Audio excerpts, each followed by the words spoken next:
Howdy Goons! Ambernick air quotes leaked a new device, then made an announcement video on it. It's very goofy, it's stupid, and I want it really, really badly. And since I want it, I'm making videos on it like I did with the Pocket Air Mini. The new device is the RG Rotate. It's another sliding handheld, but this one looks like it actually fits in pockets. The name kinda sucks, but you know, I've never been a fan of their number XX names, so I guess this is better than those. But let's go over what we know, as well as some speculation on my part. The trailer opens on a very serious note with dark, moody tones with a modern-looking device with a classic-styled watch face. Immediately, this brings me back to the RG Nano. They loved showing the watch face on the RG Nano, as if everything doesn't have a clock these days. As the clock ticks away, we can fully see the device as it rotates the top screen away and does a 180, revealing the name of the device, the RG Rotate. We've had leaks of this device for about a month now. Leak is being generous, as these videos were very obviously intentionally released to build up hype. Leaks don't just happen like they used to anymore. No, most leaks are not actual leaks. I also almost missed this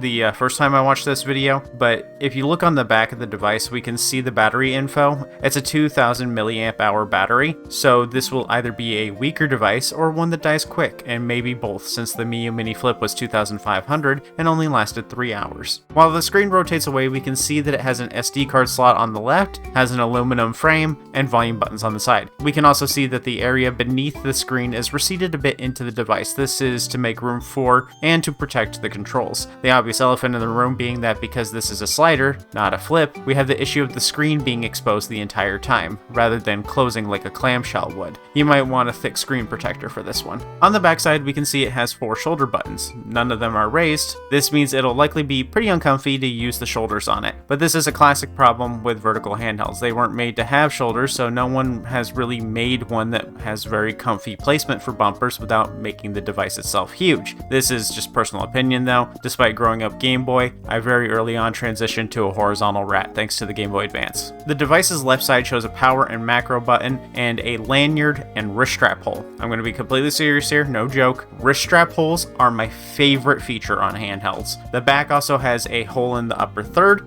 I hope it's not, but it's probably for speakers. But if anything gets you sent to hell, it's going to be backfiring speakers, so I'll see you in hell, Ambernick. On the full rotation, we can see the front, and it's very flat with low height buttons. The usual suspects are here: D-pad, backseat, select, start, and home. If you're a fan of the GBA SP, this setup should be plenty comfy for you. These types of D-pads are perfect for RPGs, and that's like 90% of what I play. No analog sticks, and it has a 1:1 screen. This is a pixel console kind of handheld. It'll be for your Game Boys, Original, Color, SNES, and NES Internal, and Pico 8, and WonderSwan if you're feeling a little spicy. This is why it's okay if the bumpers look like they'll suck. You'll likely use them for just hotkeys. Overall, I actually do really like this design. It has a sort of retro-futuristic feel, like what the 50s thought future phones would look like. As we can see on the left, it's an Android handheld. I totally get why they went with Android. With the screen rotating, you kinda need it. But considering the button situation, I hope this isn't another RG Cube Classic situation. I'm worried they might make it more powerful than it needs to be, then we're paying for a bunch of power we won't use. I'm hoping it's a weaker system and doesn't use fully featured Android. But I know it's going to use fully featured Android because Ambernick hates developing operating systems. I just really don't want it to be something that runs Dreamcast and N64 because it honestly doesn't need it. It's going to be pricey because the aluminum shell, but my optimistic guess is $80 for the plastic one and $100 for the aluminum one. With the Pocket Air Mini being as good as it was for $80, I feel like this is achievable with a lower powered chipset, but it's too early to guess. We probably won't have prices for another week or two. Next up is the dissection, showing us the hinge that they use for the swivel. It's very cool looking. I don't know anything about this sort of hinge,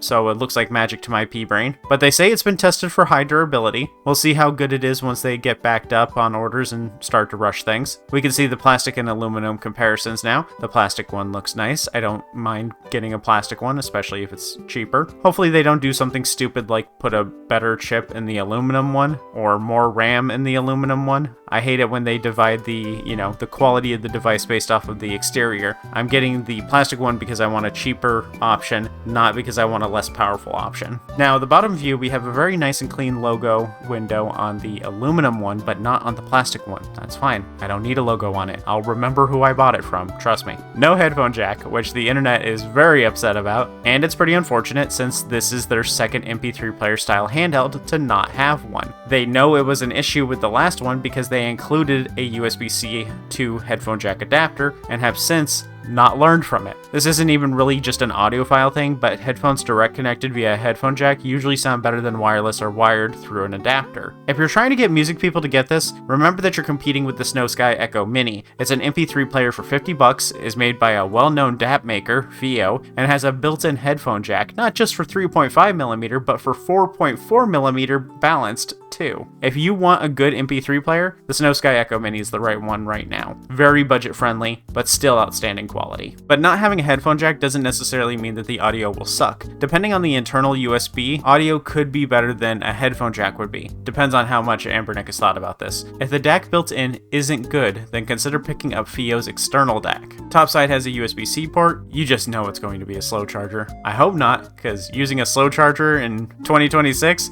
you may as well be using micro USB still. Looks like there's a mic hole too, and the shoulder buttons are swappable. They have flat and slightly raised. Forgive me if I don't jump for joy. We can all benefit from being a little bigger, but a millimeter isn't really going to please anyone. So we have no speaker holes, so that back one is definitely the speaker hole, backfiring speakers, and no headphone jack. This is going to be an annoying handheld, especially for others who will hear your games better than you will. Also, no secondary SD card slot, which is fine on Android, you don't really need it. It'll probably have something like 32GB to 64GB internal, and then you expand it with an SD card slot. In the next shot, we can see it has some hands and looks like it to be a decently sized device. I wonder if the hands come with it. If I had to guess, I'd say it's much bigger than an SP, while being about the same thickness, unless the person gripping it has Trump hands or something. The other shots don't give us a ton to work with, but I'm pretty confident that it'll be pretty wide. I'm thinking a 3.5-inch 1:1 screen, but it's more likely a 4-inch screen. And that's unfortunately all I have for you. That's,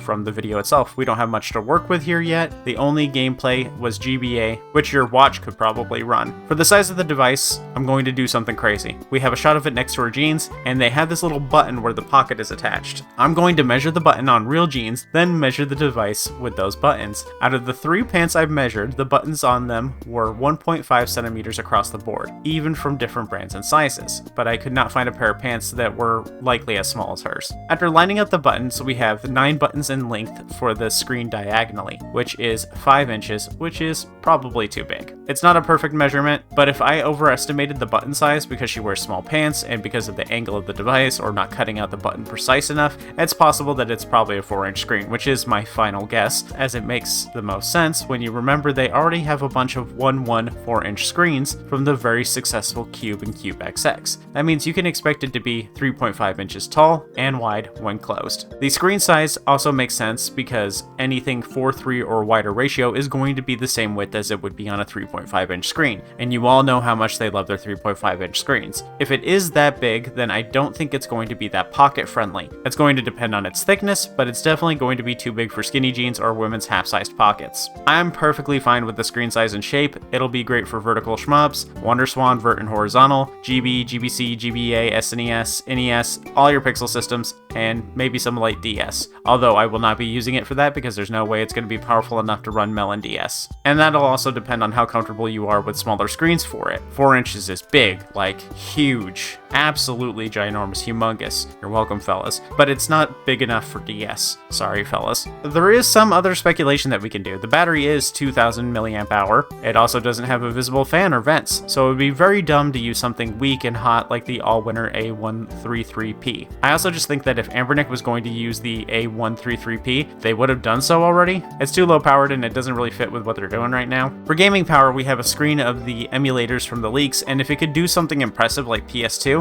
they would be bragging, even if it wasn't full compatibility. When they show off a system, they always like to pretend it's a little more powerful than it actually is. For these reasons, I'd guess a RK3566. But it's also possible that it uses the same chipset as the RGDS since that didn't sell so well. The RK3568, since they probably have a lot of them to spare. I've talked my bit of trash, but I am looking forward to this device, especially if we can get it below $100. If we can get that going, then I will definitely buy it. Hopefully they announce the price and pre-orders before the 22nd so I can use that YouTube money to pay for it. I love the flash and the flex power that it has. I already get a lot of questions about my handhelds from friends and strangers, so I'm super excited to whip it out in public. If you enjoyed the video, please leave a like and comment. Don't know what to comment? That's fine, just tell me what your favorite handheld is. I'm enjoying the RG34XX right now. now, the Pocket Taco, not really a handheld, but it, you know, turns my phone into one, and my Pocket Air Mini again. They sent me a new shell, and I'm trying to get my time out of it and see how bad the currently cracked shell can get before I have to replace it. If you're on Retro Achievements or Blue Sky, feel free to follow me.